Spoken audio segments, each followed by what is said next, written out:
Sahabat GPIB yang terkasih dalam Tuhan, salam dan damai sejahtera bagi kita sekalian. Doa dan harapan saya bagi para sahabat GPIB dimanapun Anda sekalian berada adalah tetap dalam perlindungan Tuhan, tetap dalam belas kasihan Tuhan, bahkan jauh dari setiap mara bahaya. Dan saya pun yakin saat ini kita berada dalam pemikiran yang sama, bahwa kita memikirkan betapa bersyukurnya kita masih bisa menikmati hidup sampai saat ini dalam penyertaan Tuhan. Dengan demikian kita pun percaya bahwa Tuhan mengisi setiap alur langkah kehidupan kita. Saat ini, Minggu 12 Februari 2023, kita akan bersama-sama merenungkan pembacaan Alkitab yang diambil dari Yoel 1 ayat 7 sampai 12. Yoel 1 ayat 7 sampai 12. Namun sebelum kita bersama-sama merenungkan firman Tuhan, mari kita bersama-sama bersatu dalam doa mohon bimbingan Roh Kudus. Kita berdoa. Terpujilah Engkau, dimuliakanlah namamu ya Tuhan. Di malam hari ini kami semua bersatu hati bersama-sama mempersiapkan diri kami untuk menerima pemberitaan firman Tuhan yang akan kami renungkan dari kitab Yoel ini. Tuhan, kami selalu percaya firman-Mu adalah firman yang memperbaharui hidup kami, firman yang mendidik kami, mengkritik kami, dan justru membuat kami menjadi pribadi yang lebih dewasa. Oleh karena itu ya Tuhan, berfirmanlah atas kami semua, karena kami selalu membutuhkan firman Tuhan untuk kehidupan kami. Amin. Sahabat GP yang terkasih dalam Tuhan, pembacaan kita diambil dari Yoel 1 ayat 7 sampai ayatnya yang ke-12 yang menyatakan demikian. Telah dibuatnya pohon anggurku menjadi musnah dan pohon araku menjadi buntung. Dikelupasnya kulit sama sekali dan dilemparkannya, sehingga carang-carangnya menjadi putih. Merataplah seperti anak dara yang berlilitkan kain kabung, karena mempelai kekasih masa mudanya. Korban sajian dan korban curahan sudah lenyap dari rumah Tuhan. Dan berkabunglah para imam, yakni pelayan-pelayan Tuhan. Ladang sudah musnah, tanah berkabung, sebab gandum sudah musnah, buah anggur sudah kering, minyak sudah menipis. Para petani menjadi malu, tukang-tukang kebun anggur meratap karena gandum dan karena jelai, sebab sudah musnah panen ladang. Pohon anggur sudah kering, dan pohon ara sudah merana, pohon delima, juga pohon korma dan pohon apel. Segala pohon di padang sudah mengering. Sungguh, kegirangan melayu dari antara anak-anak manusia. Demikian pembacaan Alkitab, terpujilah Tuhan Yesus Kristus. Sahabat GPIB yang terkasih dalam Tuhan, kita pasti tentunya sudah mengerti bahwa tidak mungkin Tuhan murka terhadap umatnya tanpa suatu alasan yang pasti, tanpa suatu alasan yang jelas. Oleh karena itu, kita pun pasti sudah mengetahui bahwa latar belakang kitab Yoel ini adalah dilatar belakangi karena adanya perilaku bangsa Israel atau bangsa Yehuda ini, mereka berperilaku dengan tidak menurut teladan dan kehendak Tuhan, atau tidak menurut hukum-hukum Tuhan. Bahkan mereka sendiri adalah pelaku-pelaku dari pelanggar-pelanggar hukum Tuhan. Nah, saat ini kitab ini juga dimaksudkan untuk mengingatkan bangsa Israel atas musibah yang terjadi itu, karena bangsa Israel tidak pernah jera mau melakukan dosa dan melanggar ketetapan-ketetapan Tuhan itu. Tuhan menjanjikan kehidupan yang diberkati jika semua orang bertobat dan kembali hidup dalam hukum Allah. Dan Yoel menghimbau seluruh bangsa Israel untuk bertobat dalam satu kesatuan nasional, suatu perkumpulan raya yang kudus, yaitu sebagai bangsa pilihan Tuhan. Sahabat GPIB yang terkasih dalam Tuhan, faktanya bangsa Israel seringkali mendukakan Tuhan hanya karena perilaku-perilakunya yang sudah tidak lagi merepresentasikan eksistensi Tuhan dalam setiap perilaku kehidupan mereka. Tidak ada lagi terlihat cahaya Tuhan dari setiap gerak-gerik langkah hidup mereka. Oleh karena itu, Tuhan perlu menghukum mereka, Tuhan memberi sanksi kepada mereka, dan memberikan kehancuran kepada mereka, karena mereka adalah orang-orang yang dipilih untuk menampilkan eksistensi Tuhan yang adalah pencipta, yang adalah penguasa, bahkan yang maha kuasa dari antara allah-allah yang lain, kepada bangsa-bangsa yang lain yang tidak mau mengenal Allah. Dalam teks kita sudah jelas dikatakan bahwa akan ada situasi kehancuran yang dialami Israel kalau mereka tetap bertahan dengan perilaku-perilaku buruk mereka itu. Sebab bagaimana mungkin orang-orang yang dipilih Tuhan untuk bersaksi tentang kehebatan Tuhan di masa itu, justru mereka sendirilah yang gagal menampilkan keberadaan Tuhan itu dan kemahakuasaan Tuhan itu dengan perilaku mereka yang didominasi dengan sifat duniawinya mereka itu sendiri. Dilihat pada ayat 8, mereka disuruh meratap seperti anak darah yang berlilitkan kain kabung. Ada perintah, ada himbauan supaya mereka keluar dari kesengsaraan yang adalah sanksi Tuhan atas ketidakkonsistenan mereka sebagai bangsa pilihan Tuhan, dengan cara bertobat, dengan cara berkabung, dengan cara menyesali perbuatan-perbuatan mereka yang mereka lakukan selama ini, yang membuat Tuhan justru murka kepada bangsa pilihannya sendiri. Sahabat GPIB yang terkasih dalam Tuhan,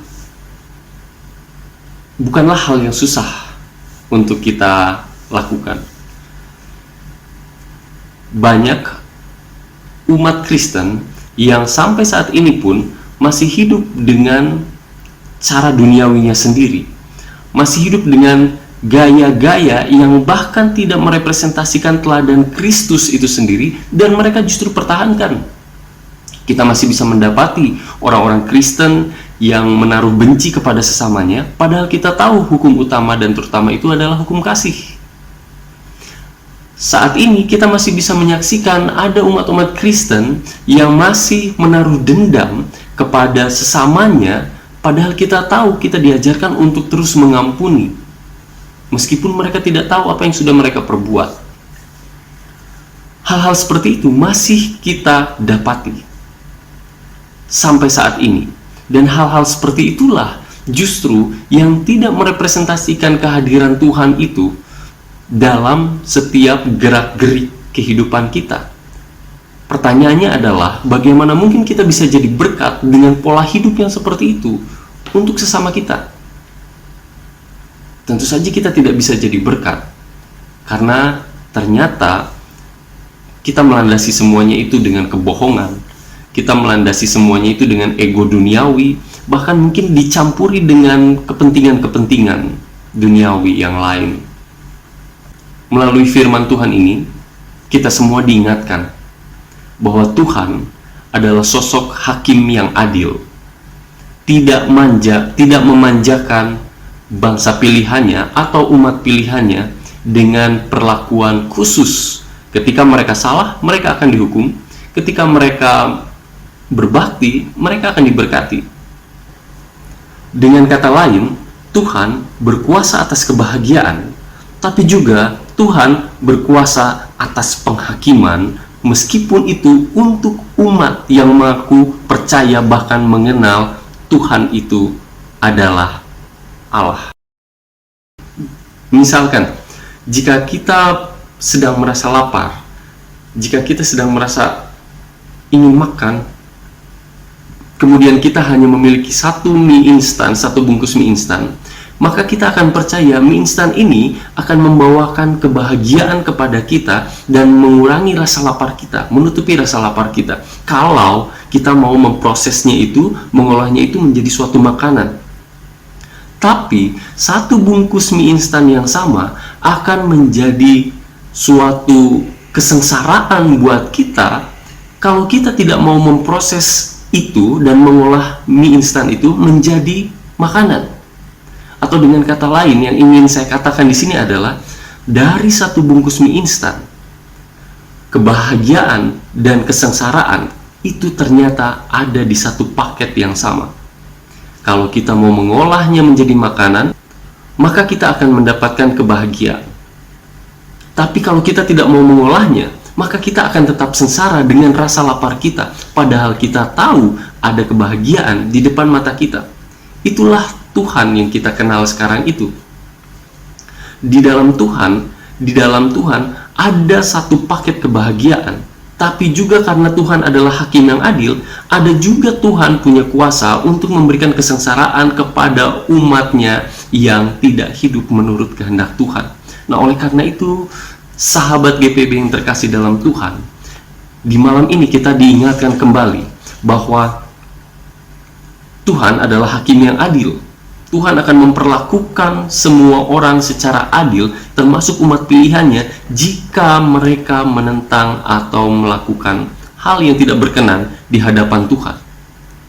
Tapi Tuhan juga adalah pembawa kebahagiaan bagi mereka yang mau setia, taat, dan tulus untuk terus mengikut perintah Tuhan, meneladani teladan Tuhan, bahkan menjadi berkat bagi banyak orang, karena untuk itulah kita diutus.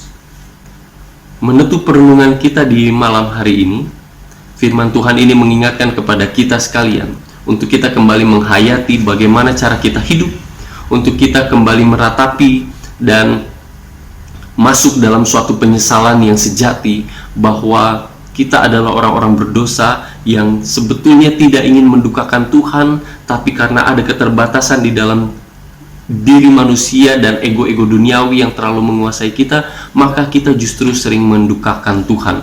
Oleh karena itu, sahabat GPB yang terkasih dalam Tuhan, firman Tuhan ini mengajak kita kembali kepada suatu pembaruan hidup, cara hidup yang baru, supaya ketika kita diutus dan dipanggil oleh Tuhan untuk menjadi berkat bagi sesama, maka disitulah ruang dan kesempatan kita merepresentasikan kehadiran Yesus bagi orang-orang di sekitar kita. Tuhan Yesus memberkati kita sekalian. Amin. Mari kita bersatu di dalam doa. Ya Tuhan, terpujilah Engkau, dimuliakanlah namamu. Kami bersyukur di malam hari ini firman-Mu menegur kami, mengingatkan kami, bahkan memperbaharui kami. Firman-Mu memberikan kami kekuatan supaya kami hidup menurut kehendak Tuhan, bukannya kami justru mendukakan Tuhan. Tuhan Yesus, kami percaya firman Tuhan ini akan selalu memberikan kami kemampuan, kekuatan untuk mengkoreksi dan introspeksi diri, mengevaluasi setiap perilaku kami, supaya kami tidak lagi mengecewakan Tuhan hanya karena perilaku yang sia-sia. Tuhan, kami terima firman-Mu ini dengan segenap hati kami, dan biarlah kami hidup menurut kehendak Tuhan. Tuhan, kami saat ini juga berdoa untuk seluruh sahabat GPIB, baik yang bisa menikmati program Night Call ini, ataupun yang saat ini belum bisa menikmati program Night Call yang sama ini. Kami berdoa untuk mereka, dimanapun mereka berada, apapun yang menjadi pergumulan mereka, apapun yang menjadi kesusahan mereka, ataupun apapun yang membuat mereka berbahagia dan bersuka cita sehingga mereka bersyukur untuk banyak hal. Tuhan, apapun yang mereka rasakan dan mereka nikmati saat ini, biarlah mereka terus berada dalam perlindungan Tuhan. Keluarga mereka, seluruh anggota keluarga mereka diberkati oleh Tuhan. Kesehatan mereka diberkati menurut kehendak Tuhan, karena Tuhanlah sumber kehidupan yang terbaik bagi kami semua. Pergumulan-pergumulan perekonomian, pekerjaan, usaha, bahkan hal-hal lain ya Tuhan, diberkatilah seluruh umat-Mu yang setia ini. Di dalam nama Tuhan Yesus Kristus, arahkanlah mereka kepada solusi-solusi yang terbaik menurut kehendak Tuhan, karena Tuhanlah sumber solusi yang tepat untuk setiap permasalahan dan pergumulan kehidupan mereka. Tuhan Yesus, inilah kami semua. Kami serahkan istirahat kami malam hari ini ke dalam tangan pengasihan Tuhan, karena Tuhanlah yang terbaik, Tuhanlah yang akan melindungi kami, dan Tuhan jugalah yang akan memelihara kami melalui Roh Kudus Tuhan yang senantiasa hidup dalam kehidupan kami. Inilah kami Tuhan, bukannya kami datang untuk kehendak kami, tapi jadilah kehendak Tuhan atas kehidupan kami. Amin. Selamat beristirahat. Tuhan Yesus memberkati kita sekalian.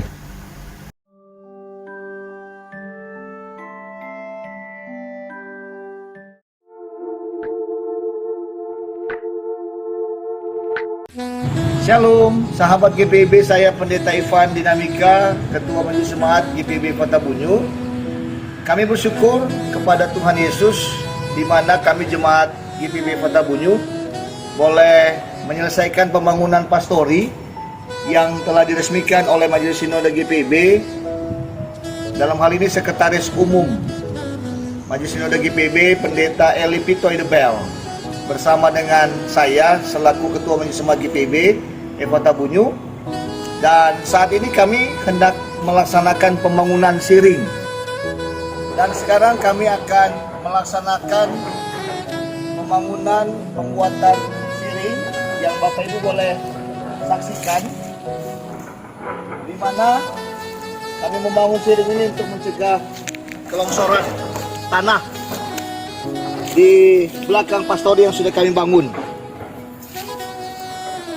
Oleh karena itu kami hendak memohon bantuan Bapak Ibu untuk dapat membantu kami untuk membangun siring yang akan kami kerjakan melalui nomor rekening yang ada di bawah ini. Juga untuk pembangunan pengerjaan parit dan pagar pastori,